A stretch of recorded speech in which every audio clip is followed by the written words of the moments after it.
Tara, luto tayo ng chicken ala Jollibee na may mushroom gravy. At yan nga, nilagyan ko ng asin at paminta yung chicken. And then, minasage-massage ko lang siya until ma-absorb ng chicken yung asin at yung paminta. Massage lang natin siya until ma-coated lahat ng asin at paminta yung atin. Then, nilagay ko, sinet aside ko muna siya. And then, lagay tayo ng crispy fry at saka ng all-purpose flour or harina para hindi masyadong maalat. Kasi masyadong maalat pagka pure crispy fry ang ating kinoted sa chicken. And dyan, ikinoted na natin yung chicken ng ating breading. Coated natin ng maayos para mas crispy.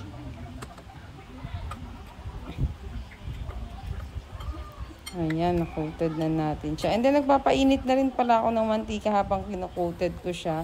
At siya na nga mainit na, nilagay ko na siya. Ayan. At hindi ko na nga napakita nung binaligtad ko. Kasi naman, hindi ko na na-video. Sorry naman.